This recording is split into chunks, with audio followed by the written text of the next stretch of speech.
Okay, so we're running live. Yeah, happy Thursday to everybody. Thursday night to everybody. So tonight we'll continue on with the Heathwood, but before we do, I wanted to go over the sample questions I had sent out. So sent out some practice questions last week, and now that there's some people, there's more than one person here, we can go over those questions in preparation of the first writing assignment we'll have. Okay, I want the PDF. Here it is. Let me share my screen with you. I should. Let's do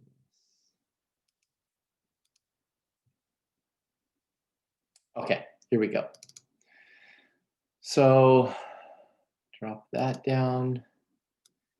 Here's the PDF. Okay, so these are all questions related to the experience machine discussion that we had, the lectures that we had. So number one, multiple choice question, more than one answer may be correct. Be sure to select all the correct answers. One, a theory of well-being is A, part of a value theory, B, part of a normative theory, C, a theory of what's intrinsically good for us, D, all of the above. Maybe take a moment, maybe someone in the chats got a question here. Okay, so someone says, Yasmin says C. Good. So C is right. Are there any other right answers? There's one other right answer. It's going to be A, right? It's part of a value theory. So A and C are correct.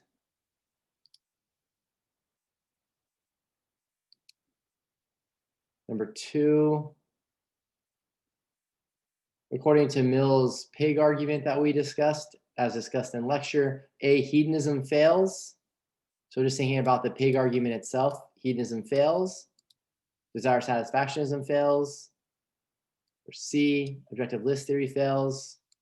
Or D, all of the above. This is taking you back a little bit here. A, B, C, or D? Inclusive ors. Let's see what we got here in the chat. Nolan says A. A is right. So yeah, A is the right answer there. So remember, the pig argument tries to show that hedonism fails because it's a theory fit for pigs, or hedonism fails because, according to it, what's good or what's best for human beings is on a par with what's good or best for pigs. Okay. And then the thought would be that that's false, because human beings can aim at what's best for a human being, or what's good for a human being is better than what's good for a pig. That's maybe another way of putting it. So you put those ideas together and you get the pig argument. All right, so the target is hedonism, and Mill, he responds to it, develop his version of hedonism, remember? Okay. Good. True or false? So each prompt below is either true or false. If part of a prompt is false, then the entire prompt is. Justify each answer according each answer provided in a minimum of 50 words. So 3, a potential challenge to hedonism is that some desires, for example, the desire to count all blades of grass in one's yard, seem pointless. Hedonists claim that satisfying even pointless desires is intrinsically good. So first of all, true or false? We'll just go with that. True or false?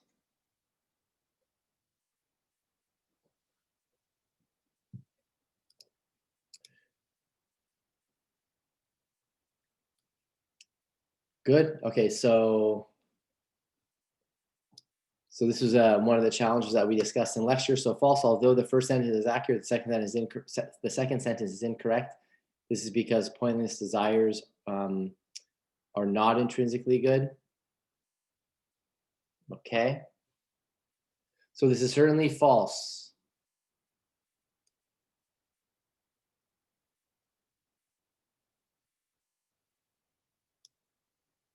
And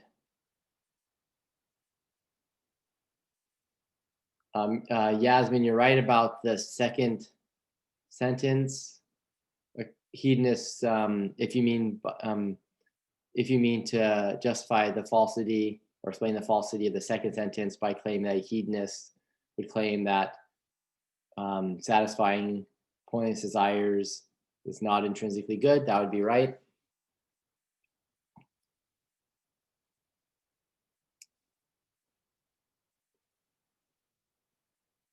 But another route you could go is you can say that a potential challenge to hedonism is a problem of bad pleasures. So desires are irrelevant to hedonism, remember? It's experiencing of pleasure that's relevant. So you could say that a potential challenge to desire satisfaction theory is that some desires seem pointless. Or you could say that the potential challenge that we discussed at lecture is that for hedonism or to hedonism is that some pleasures seem bad. That makes sense? So you can go that route. And then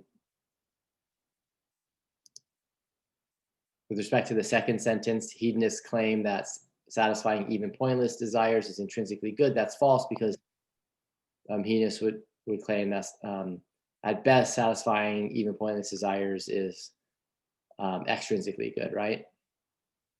Like at best that'd be the case for them. So here I just did a bit of a switcheroo, didn't I? The challenge that I have in the prompt here is really to desire satisfactionism and how desire satisfactionists can reply.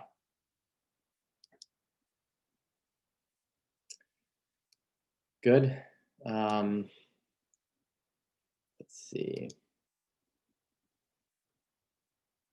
So this was how I responded. False, a potential challenge captured here is not to hedonism, but to desire satisfactionism. Hedonism is the view that pleasure, not desire satisfaction, is intrinsically good. So the pointless desires objection applies to desire satisfactionism and not hedonism. So that's one way you could go. For potential challenge to objective list theory is that it needs to provide adequate accounts of both human nature and human perfection. True or false?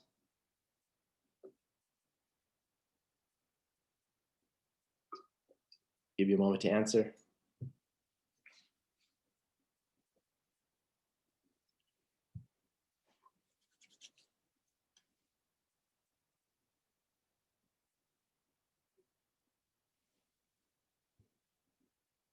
And the answer is false, right?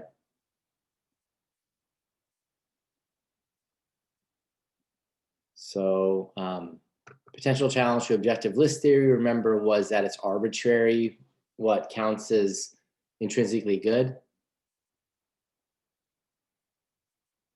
That's one way you could go. Another way of going is to say that the potential challenge here is to perfectionism and not objective list theory. Yeah, there you go. Yasmin, you got that one right. And here's how I justified it. So false, the problem with objective list theory that we discussed is that nothing non-trivially unifies the items on the list of things that are argued to be intrinsically good. We call this a problem of arbitrariness. The problem is captured in the prompt applied to perfectionism, not to objective list theory.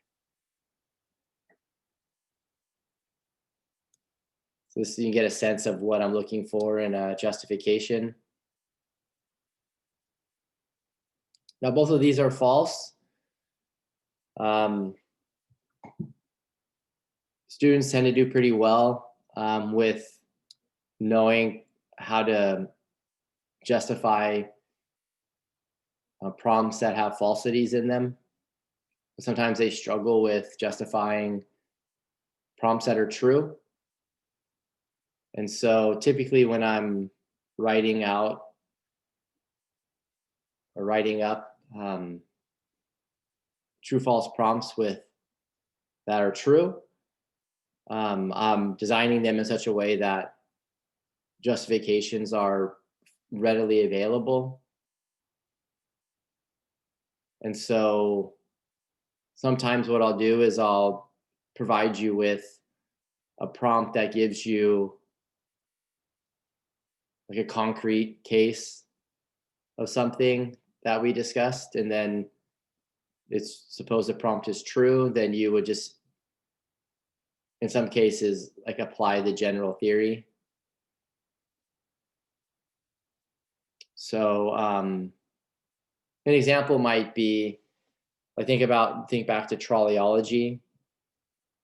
Maybe I discuss the loop case in a prompt, so you could imagine the concrete case. And so then I say something that's true about the loop case. Thompson claims that it's permissible to flip the switch to kill the portly fella in the loop case. And this challenges an explanation to, or it challenges an answer to the trolley problem. So that would give you an opportunity to justify your answer true by saying something like, yeah, what's challenged is the formula of humanity, Kant's formula of humanity, describe that a little bit, and you've got your justification, you see? And then conversely, I could give you something general, and your justification could involve something more specific or particular. So I could provide a prompt that says something like, Thompson claims that the formula of humanity isn't adequate in resolving the trolley problem, et cetera, et cetera.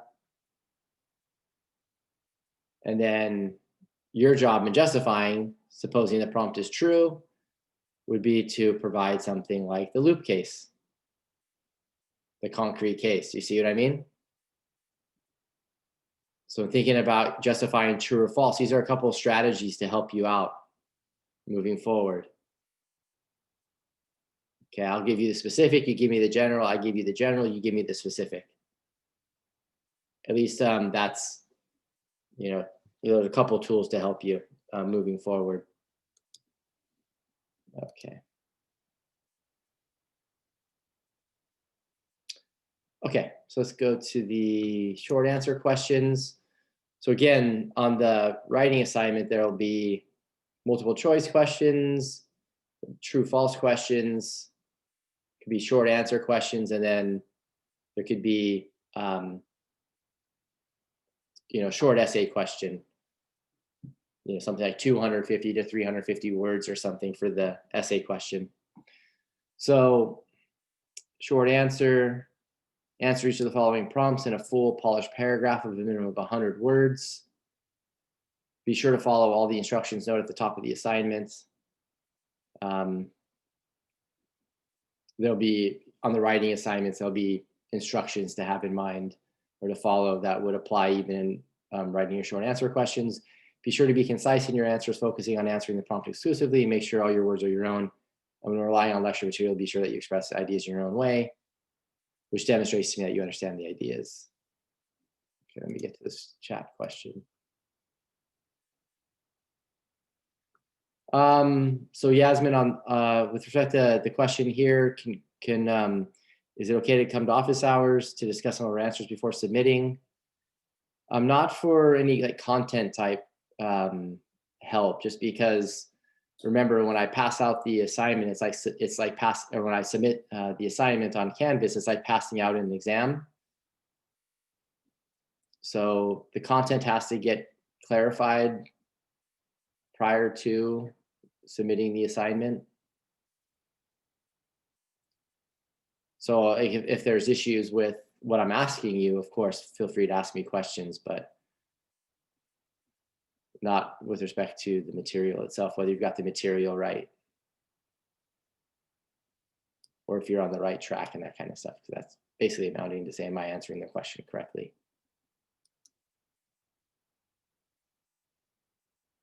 Okay, so I do note and keep in mind that the first, you'll be doing the first writing assignment for me, so there's a bit of a learning curve there. So just do your best, as you normally would do, of course. So here's number 5, the short answer question, 100-word question. Suppose Maria claims that Nozick's experience machine argument is designed to show that we can get better pleasures from veridical as opposed to virtual experiences, or virtual, experiences is fine there. Is Maria's claim true? Explain. Of course, it's 100 words. So the crucial thing to note here is just that Maria's claim is not true. And then you'd have to explain that. So I wrote up an answer to a couple of these at least. Probably went over a little bit here, but that's okay. It's my answer. So Maria's claim isn't true. Nozick's thought experiment is designed to show that hedonism is false. Hedonism is a view that pleasant experience is the intrinsic good, regardless of the source of pleasant experience, whether it's virtual or veridical. Nozick argues that if the latter is true, then virtual pleasant experiences are just as good as veridical ones. So if we imagine, as Nozick originally did, an experience machine, a supercomputer with a vast database of experiences that could be downloaded to produce virtual experiences, purely virtual experiences, that could produce any and as many pleasant experiences as we like, while also assuming hedonism is true, then hooking up to the machine would be best for our well-being. Nozick argues that since hooking up to the experience machine wouldn't be best for our well-being, that hedonism fails. So Maria's claim isn't true, and then I just go on to explain why it's not true, in part by explaining what Nozick was up to running the experience machine argument in the first place. So that was my strategy. There could be others, of course, but that's how I answered it. So that answer really should be a kind of review answer, as it was a week ago since we were discussing some of these things.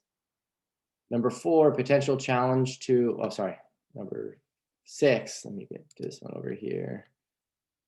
What does Nozick claim is the initial intuitive support for why it isn't best for us to hook up to the experience machine? So really I'm just building off the last question. Be sure to explain in what sense Nozick claims it isn't best for us to do so.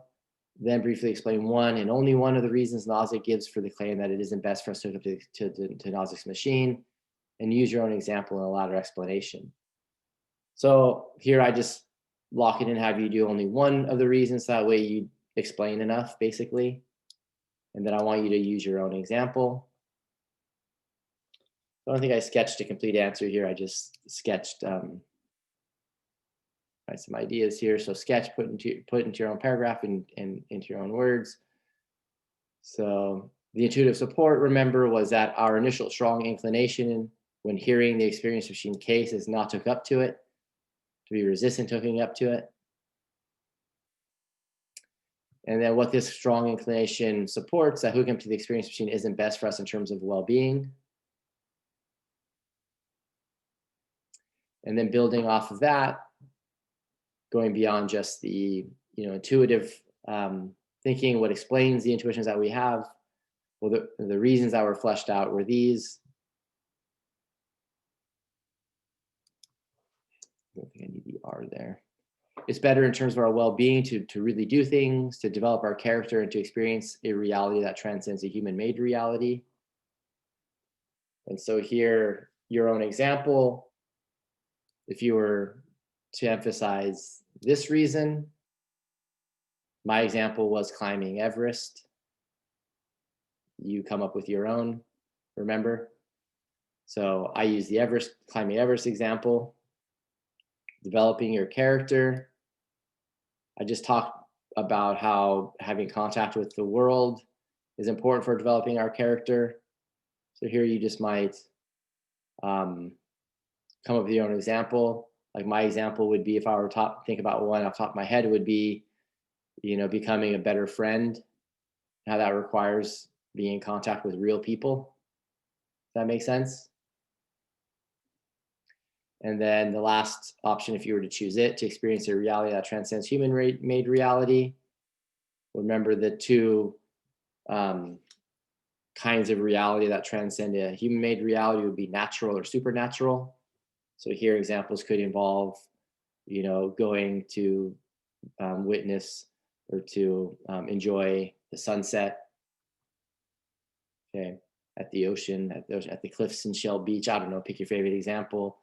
And then the supernatural example might be an experience involving going to church or some religious type event.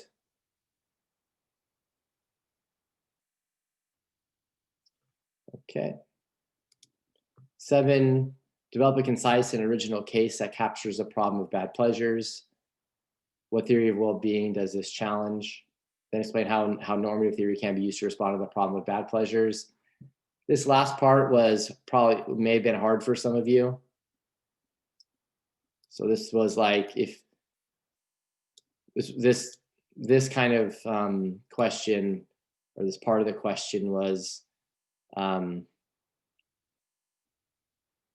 get you to put together thinking about value theory or part of a value theory of well-being, and thinking about how normative theory could relate to it and come to the rescue and helping with thinking about the problem of bad pleasures.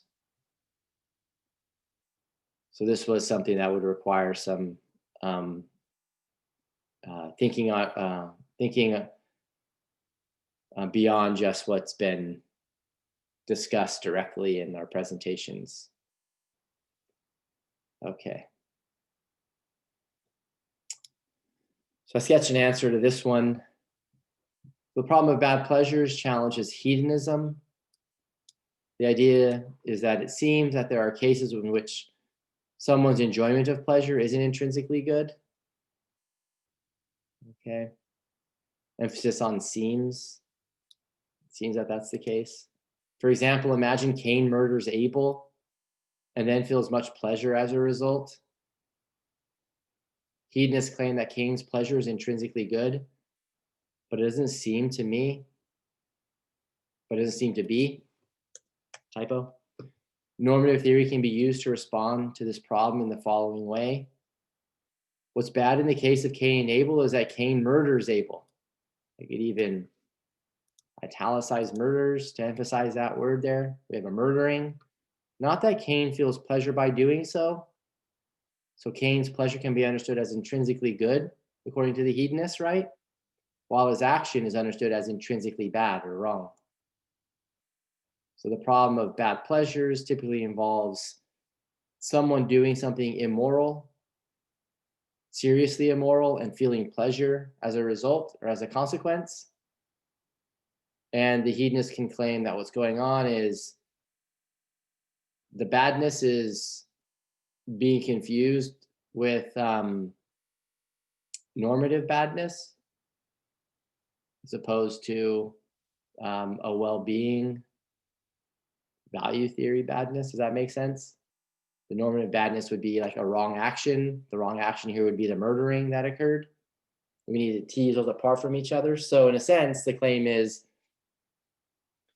the hedonist claim in response to the problem of bad pleasures could be that the intuition that the pleasure is intrinsically good is tainted, because it's being, the intuition is being crowded out or tainted by the fact that we're thinking about the wrong action that Cain performs,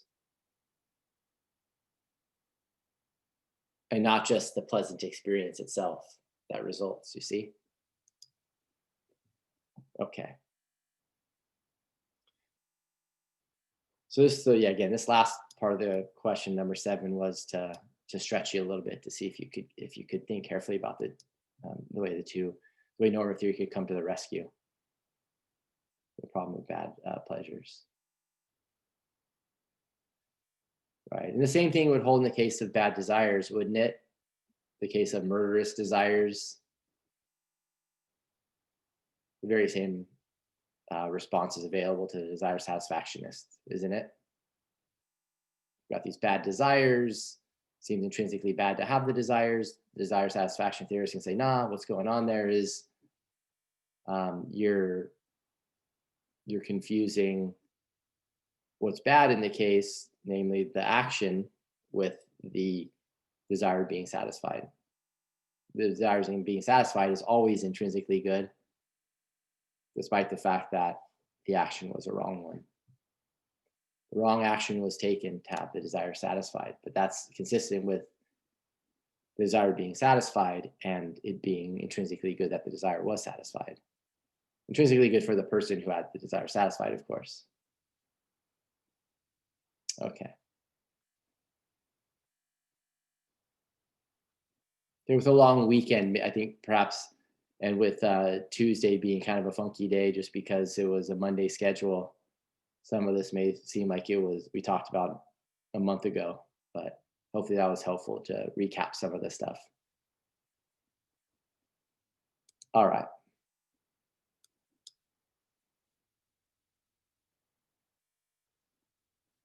And on Tuesday, which was a Monday schedule, Nolan was the one who messaged me, and I was full gear, ready to go and give a lecture. So I thought it's an asynchronous class. So in the spirit of it being asynchronous, I went ahead and just gave the lecture. So it was just Nolan and I, doing our things. Maybe you've had a chance to watch the initial presentation. If you haven't, then we'll begin with a little bit of recap. So that way we're at least close to being on the same page with each other moving forward. So here we go. We're going to segue now back to the Heathwood practice question set aside.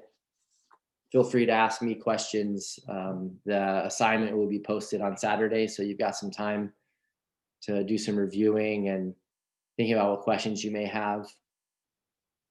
Okay, so recap intro. So the question of well-being, according to, or the question of welfare, as Heathwood likes to put, is the question of how things, or of what thing or things intrinsically contribute to one's life faring well. So the title of his paper, faring well, and I think I've got it up here. Yeah, faring well and getting what you want. Okay, so obviously, the term welfare and faring are related to each other, aren't they? Are faring well and welfare related to each other? Okay.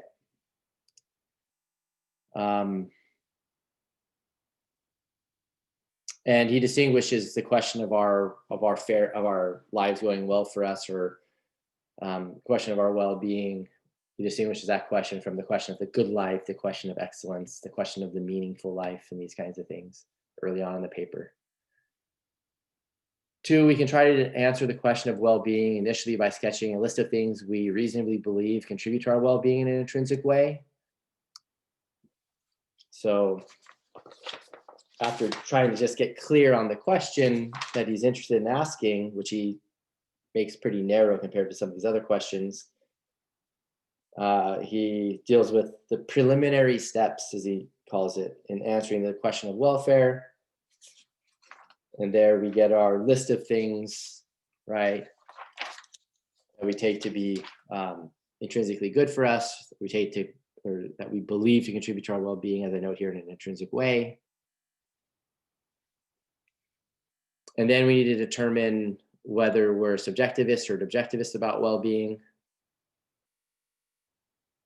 And then from there, we figure out, well, which specific theory is true, whether subjectivist or subjectivist. Okay. So just briefly here, I think I pushed forward with the subjectivism stuff, but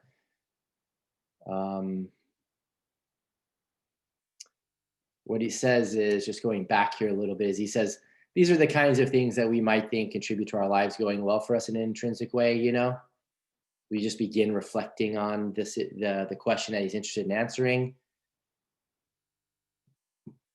And then he goes on to say that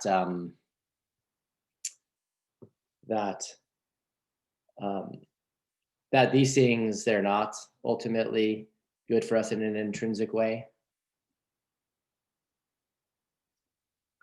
Later on in the paper, there's a sense in which it turns out happiness might be able to belong to the list, but we'll get to that. So this is a bit of an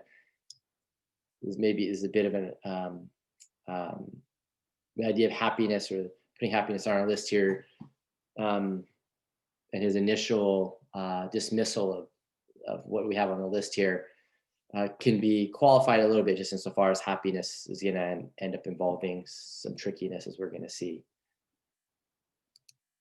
Okay.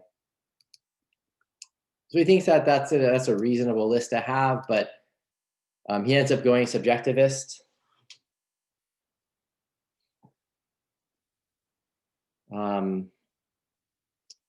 So subjectivism is just the view when we think about well-being, that something is intrinsically good for us, something that intrinsically benefits us because we want it or interested in it or have some other positive attitude about it. So these subjective elements are significant to something being intrinsically good. Okay, sometimes it's just put more generically. It's like what's intrinsically good for us in terms of our well-being. Or in order for something to be intrinsically good for us in terms of our well-being, we have to care about that thing. That's sometimes a way it's put simply in the literature. And objectivism is just going to be the opposite view, that there are at least some things that are intrinsically good for us, again, in terms of our well-being, even if we don't, here's to put it generically, even if we don't care about that thing, even if we don't want it or aren't interested in it or have no positive attitude about it or them, if we're talking about multiple things that are objectively good for us. Okay. So on the initial list here, knowledge, love, probably, freedom, friendship, perhaps appreciation of beauty, creative activity, being respected. These all, besides happiness, they all might be things that we think have an objective component to them, yeah? So if these were to count as intrinsically good, this was a true set of things that count as intrinsically good, then this would be an objectivist view, wouldn't it? Okay. But because Heathwood goes subjectivist, here's what's crucial. He ends up going against these things, at the very least, is counting as intrinsically good for us, right? Insofar as each of these would seem to have an objective component. Okay. So now you just might be thinking, well, how does he establish the subjectivism? Well, if you haven't read the paper, you haven't seen the discussion that we had on Tuesday, then we need to be thinking about the Charlie case, don't we? So subjectivism is true. What's support for subjectivism being true?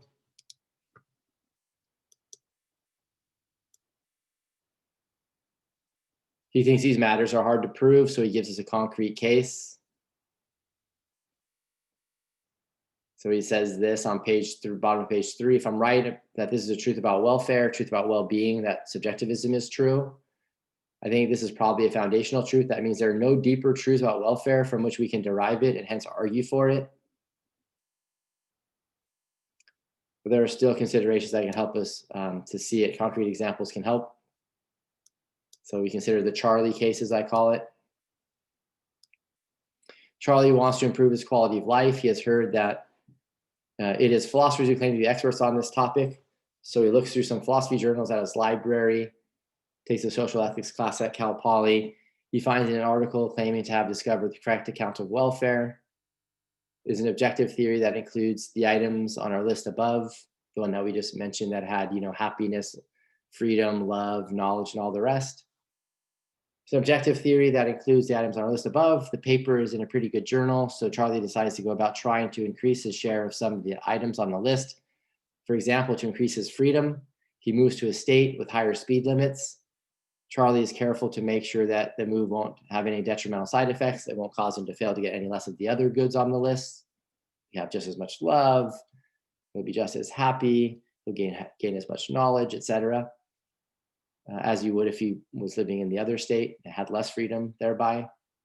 After succeeding in increasing his freedom, Charlie finds that he doesn't care about it, that he's completely indifferent to it. Although he's free to drive faster, he never does, he never wants to. Nor does the freedom to drive faster get him anything else that he's interested in. Charlie considers whether he's any better off as a result of the increase in his freedom.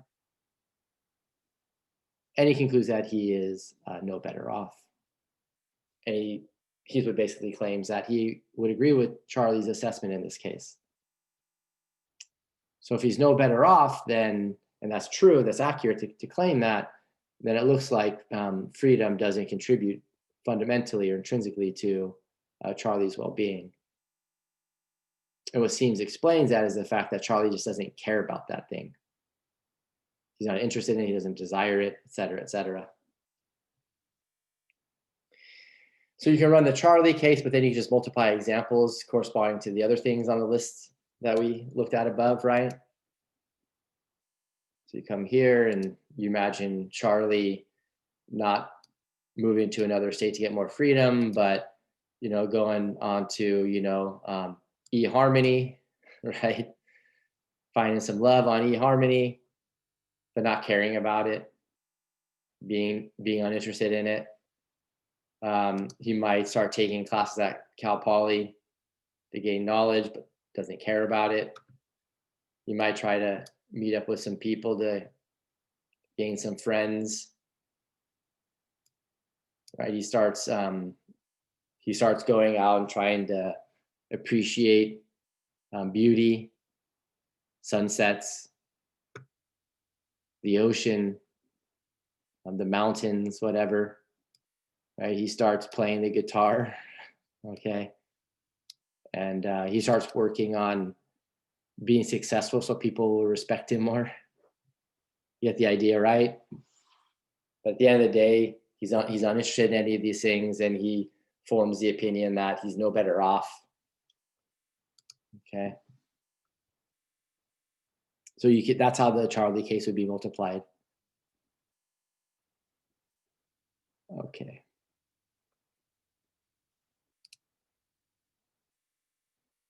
Okay, challenges the pointless desires case. This is only mentioned by Heathwood. He says, oh, there's the pointless desires problem, but there's a bigger problem potentially. It's a problem of bad desires.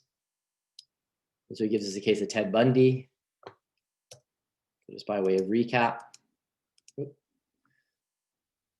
So again, the Ted Bundy problem is a problem for the subjectivist.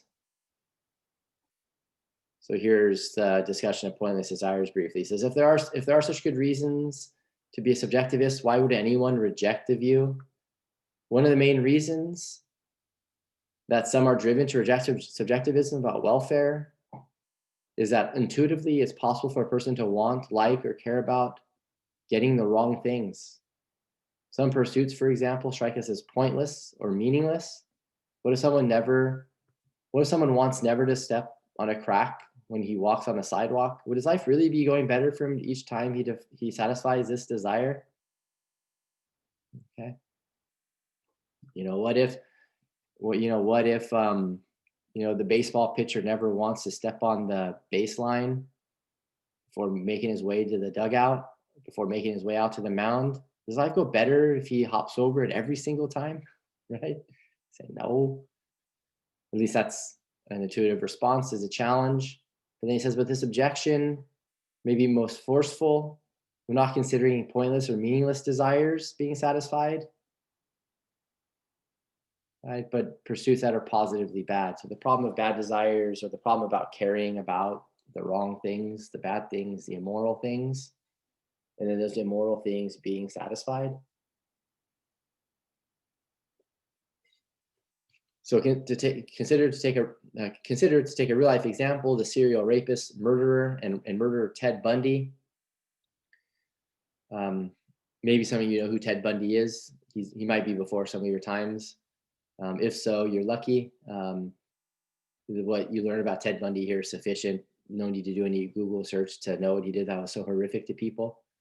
What Bundy wanted most in his life was to inflict pain on innocent strangers, to wield power over them, and to watch them beg, suffer, and die at his own hand. A vicious guy. For quite a number of years, Bundy got just what he wanted, according to subjectivism. When it comes to welfare, well-being, anything you take an interest in is as good as any other. That is, it doesn't matter what you want, so long as you get it, and so long as you're getting it doesn't conflict with your getting other things that you want. So we can think about just like really easy cases initially, but you can imagine things can get complicated because our desire structure is complicated. We may want, things that we may want multiple things, and getting one thing may prevent us from getting something we want more. Just as, just to put the point in a different way. So thus assuming that Bundy wasn't plagued with guilt or regret during his reign of terror, and that he avoided other unwanted side effects of his lifestyle, subjectivists must say that Bundy benefited greatly in doing what he did, that he was quite well off, or at least before he got caught. So like once he got caught, he got into a lot of trouble. So we just consider the time period where he was doing his murderous things and the like, that he was well off, was the idea. Opposed to thinking about, after getting caught, then things started going poorly for him. So that's what the subjectivist is going to claim, that he's quite well off while he was doing the murderous things. But the objectivists are going to say that, by contrast, what they're going to claim is that Bundy's behavior is to be condemned, not just morally, because he's doing murderous things and the like, but from the point of view of his own self-interest. They can say that Bundy would himself have been better off if he had achieved more admirable goals.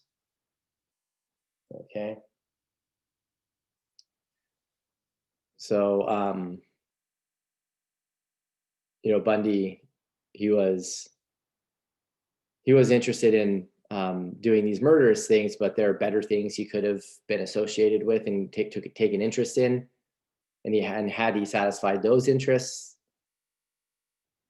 right, interests that he had that he didn't care about, then Bundy's life would have been better. Would have been better for him. Okay.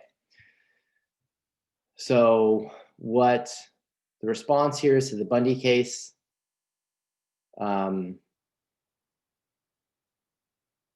Is ultimately going to be the one that Heathwood gives anyways, just going to be that Bundy got just what he wanted. His interests were satisfied, fulfilled, and the like. So intuitively, it seems like that's good for Bundy. And then he ends up claiming that, look, Bundy was a moral monster. So normatively speaking, or morally normatively speaking, we're going to assess Bundy very negatively. But we shouldn't confuse that negative assessment of Bundy, or that moral assessment we're going to make of Bundy. We shouldn't confuse that with his well-being, with Bundy's well-being. So Heathwood ends up claiming that morality, fundamentally is an objective thing. And so we can assess Bundy objectively as being a moral monster, all the while saying that it was good for him in terms of his well-being to commit the murders and other atrocious acts that he did. In doing so, he was doing what he was interested in doing. Okay, some aren't sold by that, but that's at least Heathwood's claim. He does actually say here that he bites the bullet, because some people do think that that Bundy wasn't well off during those times when he was doing murderous things. But then he goes on to say, honestly, to be honest, I don't even think this is biting the bullet. It strikes me as the generally correct verdict that Bundy benefited for a time from his lifestyle. Okay. So you see how that practice question that concluded the set of PQs that I gave you, the last one anticipated Heathwood's response to the problem of bad desires. I know the PQ was focused on bad pleasures, but we did talk about how it would apply to bad desires as well.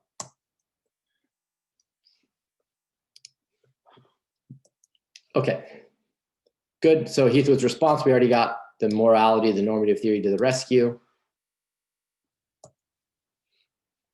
So now the specific kind of subjectivism needs to get developed and worked out. So Heathwood, he says the view that he takes to be the correct one is our satisfaction theory. Should be no surprise there.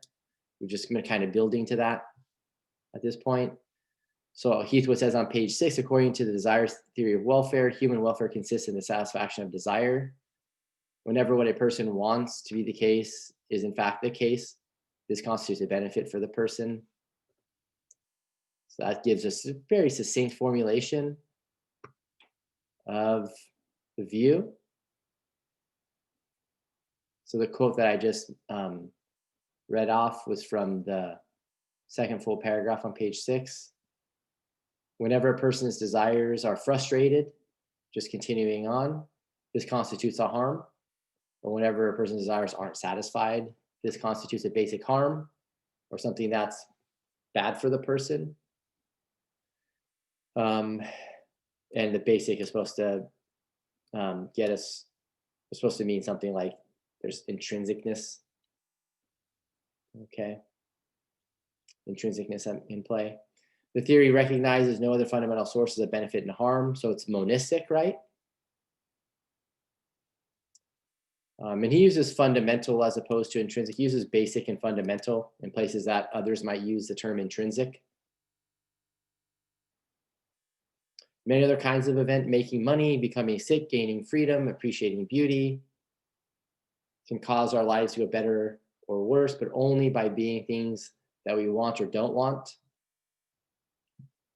or by causing us to get or fail to get other things that we want or don't want. Okay, so we want money, so our desire is satisfied when we get the money. That's what he's saying here. So many other kinds of events can cause our lives to go better or worse, but only by being things that we want or don't want.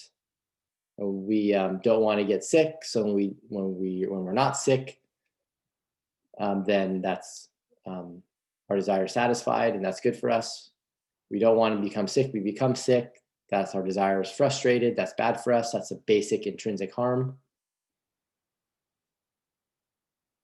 And then he goes on to make this claim here. It claims the degree to which something is good or bad for you can be determined by the strength of the desire that's had, right?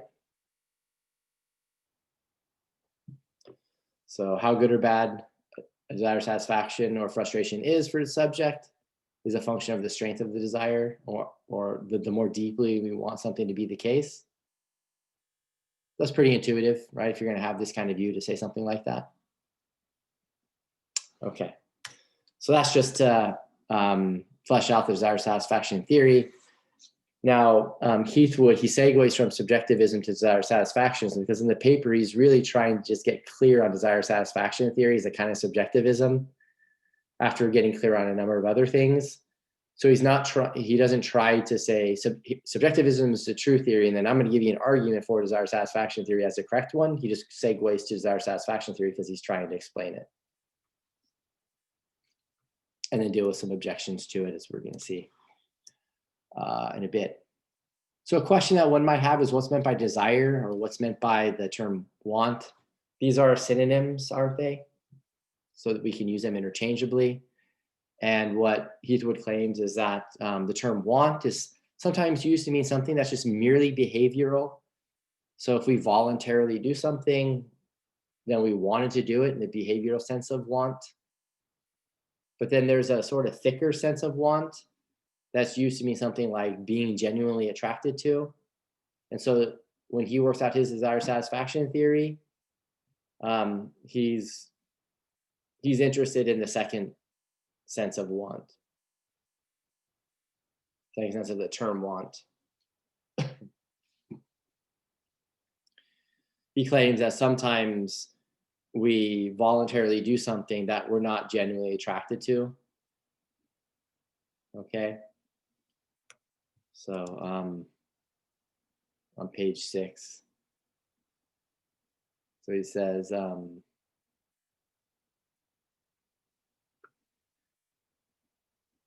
so here's where he's defining his different senses of want. And in case you're just curious, these single quotes around the words, what that is that the signal is just a convention that we have that we're talking about the word. Does that make sense? So you may have already known that, but if in case you didn't, now you know. So we just have various conventions for talking about language.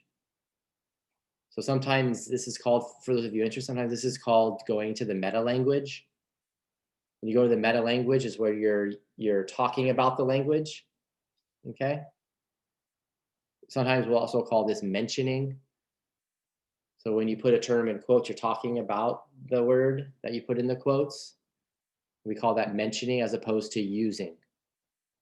So wanting here is being used because we're not talking about the word wanting. We're just talking about wanting, like that phenomenon, excuse me, right? Okay. So what does he say here? Sometimes a person voluntarily does something that holds no appeal for him. Okay. So they exercise their will to do something that they aren't genuinely attracted to. So think about someone maybe begrudgingly doing something, right? Those kinds of cases. Begrudgingly doing your duty, right? You don't really want to go and do your writing assignment next week. Genuinely attracted to doing WAs and ethics classes, but no, maybe some of you are, I don't know. But work with me. Imagine somebody who would begrudgingly do it, right?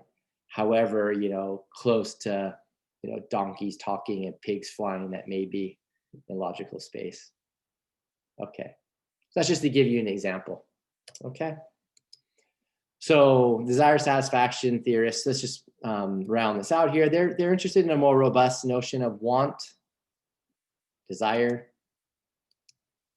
okay, being genuinely attracted to. Okay, so how does the desire satisfaction theory deal with hedonism? How does it relate to hedonism? How does it relate to pleasure? And then how does it relate to this other notion of happiness? So that if you're just following along in the reading, I'm trying to just go step by step, and Heathwood's really clear. So I feel like I'm just, in many ways, just trying to clarify him even a bit further before you even get to reading him. The next section is, what about pleasure and happiness? That's where I'm at in the reading if you're following along. So according to hedonism, pleasure is the intrinsic good. It's the basic good. It's the fundamental good. And the here tells us that we're talking about a monistic theory. Conversely, pain would be the basic, fundamental, intrinsic bad for us. So we're talking about theories of well-being here. So how does the desire satisfaction theory of well-being deal with pleasure? Given that pleasure is commonly claimed to be something that is intrinsically good for us. Okay. So Heathwood feels like he has to say something about this because many philosophers are going to say, whatever you include on what's intrinsically good for us, whatever we're going to include in our theory of well-being, pleasure is going to be there. And so Heathwood claims that pleasure can be understood in a couple different ways. So here I'm talking about the phenomenon of pleasure. So pleasure can be understood as an indefinable feeling, as he notes. on page 7.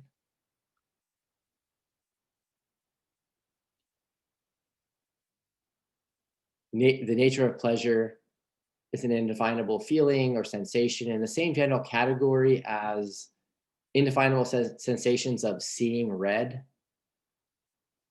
right? Or of the taste of chocolate or of nausea. Okay, so it's indefinable feeling or sensation.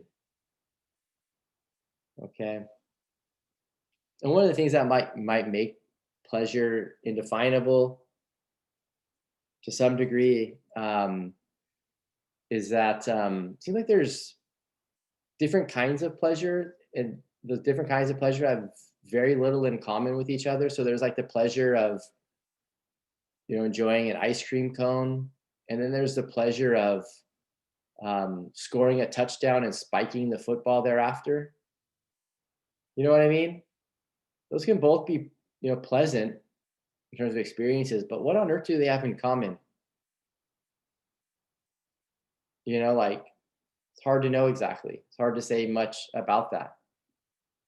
So I'm just trying to gesture at why some would claim that pleasure is this indefinable feeling. That's one kind of line of reasoning that might be given. But another way of understanding pleasure, as he goes on to continue in the next paragraph, another way of understanding the nature of pleasure. Pleasure is a positive attitude, an attitude that one can take up towards things like chocolate taste, like the chocolate taste one is currently experiencing, the music one is hearing, or the fact that one has gotten a raise. Okay, all good things. So,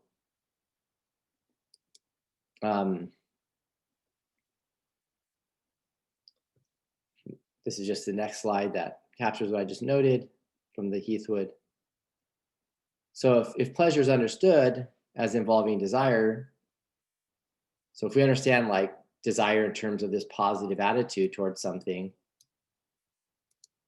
being genuinely attracted to something,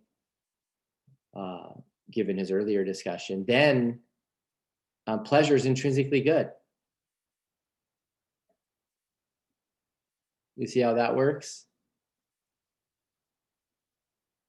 If pleasures are just understood as involving desire, right? Then it's going to be intrinsically good. Moreover, if this is right, then desire satisfaction can explain the goodness of pleasure. Because the pleasure just involves this, right? It just involves desires, and having desire satisfied is intrinsically good. So there are a couple different ways of understanding the nature of pleasure. One is, you could say, inconsistent with desire satisfactionism, right? Inconsistent with pleasure being considered intrinsically good, because according to desire satisfactionism, having one's desire satisfied is what's intrinsically good, right? But if we understand pleasure as just involving desire, then pleasure should be understood as intrinsically good, or to that degree intrinsically good, degree to which it involves desire. Okay. And the nice thing that Heathwood thinks drops out of this is that desire satisfaction then can explain the goodness of pleasure in the first place. So when people say, pleasure is intrinsically good, so what do you mean by pleasure? And they say this, they give this account, then Heathwood says the desire satisfaction is going to say, yeah, what accounts for the intrinsic goodness of pleasure is just that what's built into your notion of pleasure is desires. Or desires being satisfied, desire that's satisfied when a piece of chocolate is eaten, right? That pleasant experience of eating the chocolate. Okay. Now, just to back up here, there's an example that Heathwood gives here. So if we understand pleasure just as this indefinable feeling on a par with, seeing red and the like, Heathwood has us imagine somebody, or a creature, I think he puts it, a creature who is experiencing pleasure. Desire is not associated, remember, with this notion of pleasure. So then this creature is indifferent to the feeling of pleasure. Desire isn't built into it, isn't built into the pleasant experience. So if desire is not built into the pleasant experience, then we can imagine a creature, someone who is indifferent to the relevant feeling, the relevant feeling or sensation. So this is the kind of case that's supposed to show that when we understand pleasure in this really, really thin, indefinable way, right, it's not intrinsically good because in a sense it counts against, right, the subjectivism that drops out of being a desire satisfaction theorist, or even really like a robust hedonist. Okay, because hedonistic theories generally are those who are going to claim that what we care about is what determines what's intrinsically good, and they go on to say enjoyable experiences or pleasant experiences and the like. Okay. So I said that there was a wrinkle, there was some trickiness I was going to come with happiness, but it also comes in with pleasure. It's just that pleasure wasn't on that earlier list that we had, remember?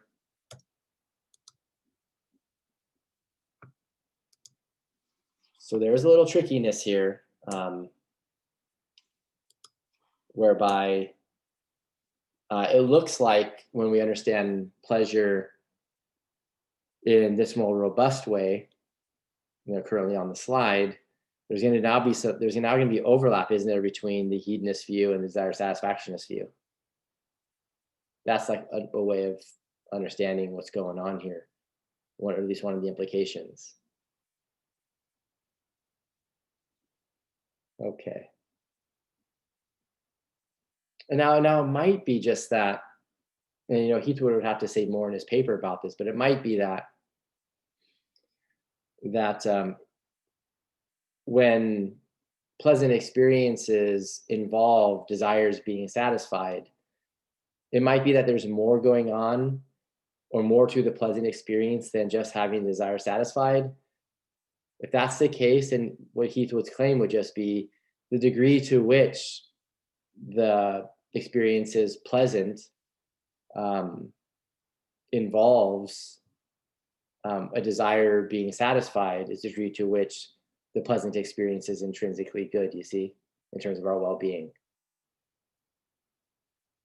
So the point here is just that there could be more involved in pleasant experiences ultimately for the hedonist. It's just that when the pleasant experience involves, right, as part of the pleasant experience, a desire being satisfied to some degree, like N, right? To that degree, N is the theory according to Heathwood, or is that experience intrinsically good for the person who's having the pleasant experience? So these are things that would have to get fleshed out more, and but hopefully this is making sense. It's just a bit of a wrinkle, though. And ultimately, there's going to be something that's roughly this. That's going to be roughly the same kind of move that isn't made with respect to thinking about happiness.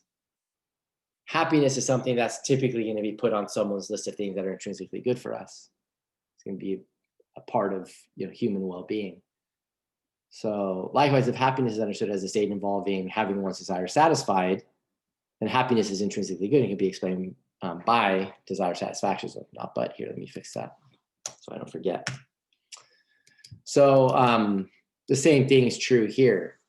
I put sort of the general claim here, but it could be that, look, I'm experiencing happiness, and that's going to involve to some degree, at least in some cases, my desires being satisfied. Well, to the degree that my happy experience is determined by my desires being satisfied, the degree to which there's intrinsic goodness for me there, according to Heathwood and desire satisfactionists more generally. Okay. And so when someone claims, when there is quite a bit of overlap, if not perfect overlap between the two experiences, right, the happy experiences and one having one's desire satisfied, what Heathwood thinks he can claim is, I can explain why happiness is intrinsically good for us, because it just involves, right, just involves one's desires being satisfied.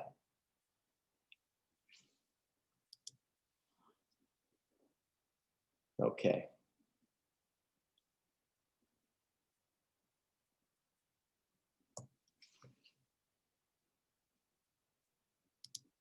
Okay, problem. We have the cherry pie example. So we've got the desire satisfaction view laid out. I think we understand it.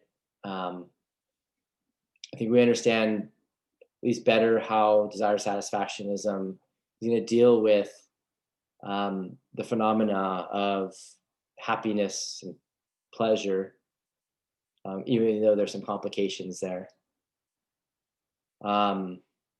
But the theory needs to be further refined, says Heathwood, because there's problems that it has to deal with. So there's a famous cherry pie example. So let's get to it, look at it together. Go to top of page 8. So sometimes our desires are based on ignorance or confused thinking. Well, when they are, it can seem doubtful that satisfying them benefits us. Thus, we have a potential problem for desire theory of welfare and probably for any subjective theory generally. So here's the example. Suppose that I have a strong craving for cherry pie, not knowing that I have recently developed a serious allergy to cherries. If I satisfy my desire, I'll need a shot of adrenaline to avoid suffocating to death. Still in my ignorant state, cherry pie is what I want most. The desire theory of welfare seems to imply absurdly that it is most in my interest to have cherry pie. Right? It benefits me. It's best in terms of my well-being. All things, being equal, to enjoy the cherry pie because that's what you want. That seems to be the wrong result, right? Because eating the cherry pie is going to threaten this individual's or my life. If we use I here, I'll be the relevant I. You can be the relevant I on your side. Okay. So this leads some theorists to, as I note here on the slide here, following the Heathwood, to move to idealized desires. So they develop a desire satisfaction theory without appealing to our actual desires had by subjects, by desires that would be had by more ideal subjects. So subjects who know all the relevant facts and circumstances. So they would know that the cherry pie is poisoned or something, right? So that's why he says many subjectivists revise the theory so that what determines our welfare, our well-being, is not our actual desires, but our idealized desires. These are the desires we would have if we knew all the facts. We're vividly appreciating them. We're thinking rationally. And then, so going back to the cherry pie example, if I knew and vividly appreciated what eating cherry pie would do to me, I'd prefer not to have it. The informed desire theory. So the informed desire theory, that's the way the theory gets refined, is an informed view or an ideal agent desire theory, desire satisfaction theory. Thus does not imply that it would be most of my interest to satisfy my desire for cherry pie. Okay, so we think about like what our more idealized selves would desire, and then that's how we develop the desire theory.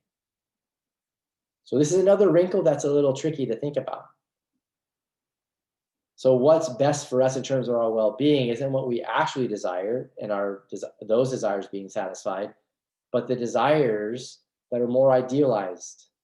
The desires that we would have were we more rational, had more knowledge, were more intelligent, et cetera, you see? And then having those desires satisfied is what contributes best to our well-being, being satisfied. Does that make sense?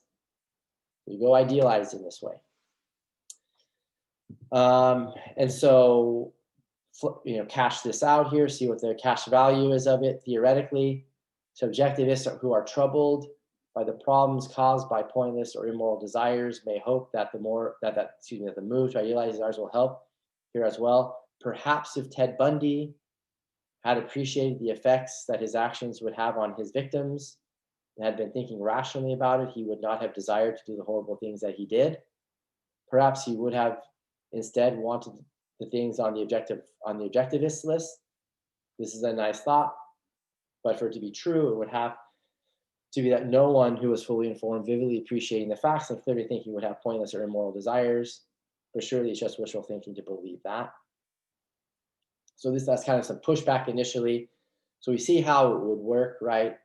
What's ultimately best for Ted Bundy are his more idealized desires that he doesn't actually have.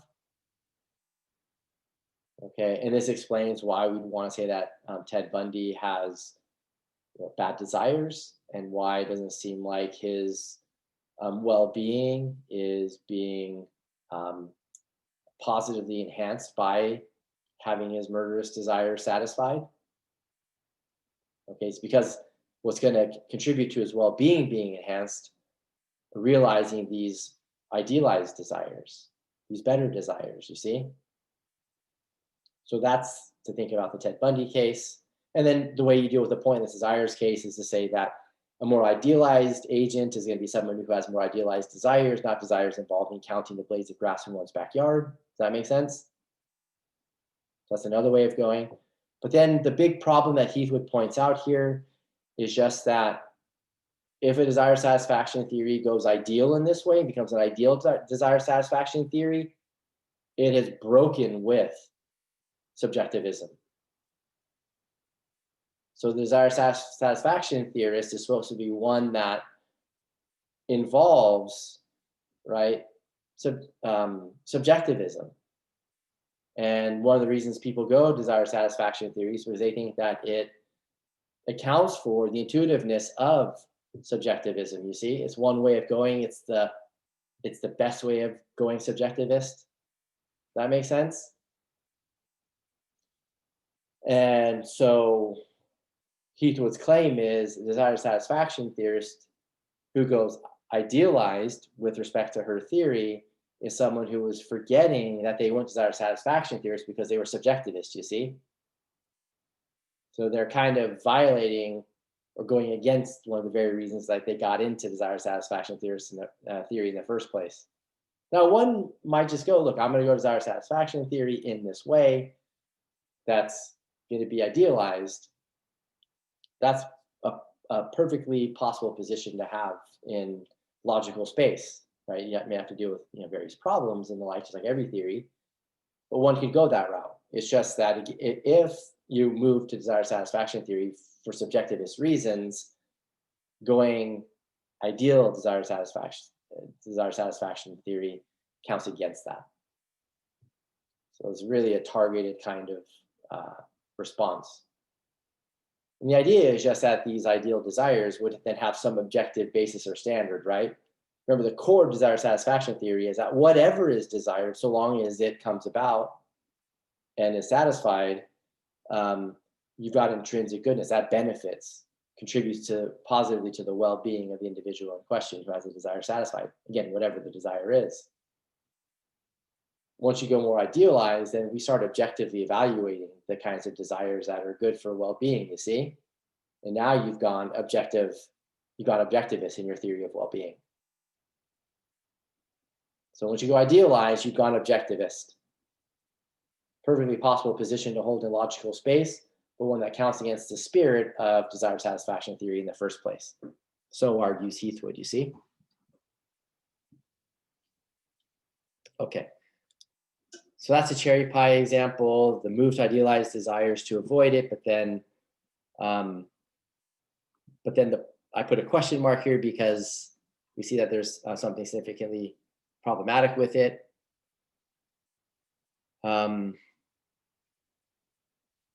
You might think it's like it's a problem within the subjectivist, camp or something like that occurs here.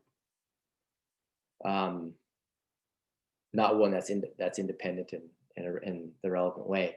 Heathwood's solution, ultimately, to the cherry pie example, involves appealing to something that I mentioned earlier, just the fact that our desires are complex. And so the big picture way of understanding this idea is that I have the desire to enjoy the cherry pie, and that counts in favor of me satisfying my desire, right? Enjoying the apple pie, in other words. It counts in favor of my enjoying the cherry pie in terms of my well-being, right? But I also have the desire to stay out of the hospital, the desire not to die, right? And so, given that those are really strong desires that I have, then all things being equal, I shouldn't enjoy the cherry pie. You see? So you have to consider the complex arrangement of desires that we have. And so when the desires to stay out of the hospital, the desire to not die, so long as those, when we consider their strength, outweigh the desire to enjoy the cherry pie, then it's not in my interest in terms of my well-being to enjoy the cherry pie, right? So you can easily construct that, right? If you needed values here, suppose my desire not to die is like plus 1,000. My desire to stay out of the hospital is plus 500. Yeah, right. And then just to give them arbitrary values, and my desire to enjoy the cherry pie is just plus 50. Does that make sense? Eating the cherry pie is going to end up leading to negative values here, right? So I'm going to frustrate these other desires. I'm going to frustrate negative 1,500, right? Units of desire. Just to give you an easy example to think about. So that's Heathwood's solution. And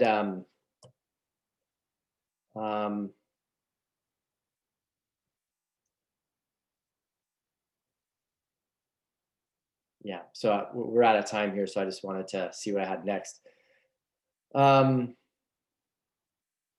So just very quickly, and then we'll sign off here. The uncle example is discussed on page 9. It's the first full paragraph on page 9. And just very briefly, suppose I have the desire that my uncle be happy. My uncle goes into exile, though, and I never see him again. He's happy, suppose, but I have no awareness of this fact. Straightforwardly, according to desire satisfaction theory, that's good for me. It's good for me in terms of my well-being. But intuitively, it's not. That makes sense. I don't even know that my uncle is happy because he went into exile, according to the example. So Heathwood claims, just very briefly, just claims what we need to do is we might need to refine desire satisfaction theory to maintain that only those desires that we're aware of being satisfied are ones that contribute positively to our well-being. You see? So that's a potential way of refining desire satisfaction theory. So that's the uncle example. A real straightforward one. Seems to be a problem for straightforward desire satisfaction theory that forces the kind of refining. And this is beyond Heathwood, and I'll just leave this for you guys to think about. Suppose someone has the desire that their desire be frustrated. It looks like desire satisfactionism might be self-refuting. Because now what's good for me is what's bad for me. Because desire frustration is what? On the desire satisfaction view, bad for me. But I can have these kinds of desires about my desires, second order desires, they're called. So I could desire that a desire of mine is not satisfied, that is frustrated. So the second order desire gets satisfied. That's good for me. So it's good for me that something bad to me happened. Sounds crazy. Okay, theoretically crazy. So anyways, I'll leave that, with you to think about more. If you have questions, let me know. But this is beyond Heathwood. I just throw that out there. I saw this problem first in the work of Ben Bradley, if you're interested in the source of this, but it seems like it's a problem that needs some dealing with. But I'll go ahead and stop there and wish you all a great night. Any questions, comments, concerns about anything? Are you feeling okay? Okay, then be well. And hopefully I'll hear from some of you this weekend. If not, then I'll see you all next week. Have a great one. Great weekend. Actually, I have one question. Okay. Sorry. So are we just going to be receiving like a PDF uploaded on Canvas, or how is that? It'll be in the text box. And I'll give you instructions for that. So in the text box on Canvas where there's assignments, I'm just going to go ahead and I'll have the entire assignment there. And Okay. then what we'll just do is what I want you to do is I'll just want you to highlight everything, cut and paste, put it in the text box, and then answer underneath every one of the prompts that are given to you. Okay, and then we just work on it all kind of week type of thing. That'd be awesome. The more time you spend on it, probably the better you're going to do on it, for sure. Yeah. Yeah. Alrighty. Thank you so much. Hey, yeah, no problem. Okay, have a great one, everyone. You too. Okay, bye. I actually had a quick question about the cherry pie example, if you got a second. So I understand it's like a subjective desire to want to eat the pie, but an idealized desire is not eating the pie because it would put you in the hospital. Mm-hmm. And Heathwood said that it's better to not eat the pie in the end. So would he argue that it's better to default to the idealized desire as opposed, like if it conflicts with a subjective, or is it not that simple? Yeah, so he thinks that the idealized view goes against subjectivism, and he's not giving up subjectivism. Okay. So the thing is ultimately he wants to arrive at the same result that going idealized ends up at, right? So you go idealized with respect to your desire satisfaction theory, and that gets you that you shouldn't eat the cherry pie, right? In terms of thinking about your well-being, right? You shouldn't, in terms of well-being, eat the cherry pie. So the idealized view of desire satisfactionism gets the right result. Now, Heathwood wants a way of getting that result without going idealized in the theory, right? The way he establishes that is by saying, look, if I satisfy my desire for the cherry pie, or you satisfy desire for the cherry pie, you're going to end up frustrating these other desires. And we're thinking about what's best for us in terms of our well-being. We have to think about the entire economy of desires that we have. You see what I mean? And so that's going to be the ultimate way he goes. And you might think, though, that there's something initially problematic with Heathwood's claim, or his attempt to resolve the issue, because we could imagine somebody who desires to eat the cherry pie, right? Like has a very, very strong desire for the cherry pie. And for whatever reason, doesn't have a strong desire to continue living, to stay out of the hospital, et cetera, et cetera. You can imagine that, right? In cases like those, it looks like Heathwood's committed to saying then that in terms of that individual's well-being, they should eat the cherry pie. You see?